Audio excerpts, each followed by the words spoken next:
I'd like to invite you to join educators from around the world as we explore the learning landscape.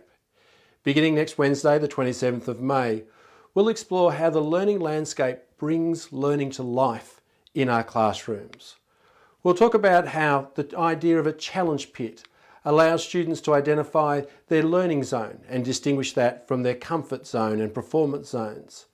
We'll talk about how there are 4 different types of challenge pits and what they mean for learning. We'll explore how we fill our backpacks with powerful habits of mind to help learners climb out of those challenge pits and succeed at increasingly difficult tasks as they climb the mountains of expertise. We'll explore how the learning landscape metaphor acts as a positive mindset mover, helping students to develop an increasingly growth-orientated mindset in their classrooms.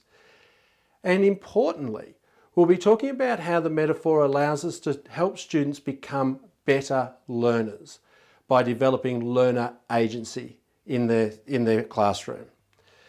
So I invite you to join us. We have the workshop repeated 3 times throughout the day to allow for teachers in different time zones to join us. And each session will be recorded if you happen to miss one. It's going to be a great 5 or 6 weeks throughout the end of May and June as we explore the learning landscape and bring learning to life in your classroom. Follow the buttons below for further details and to register today.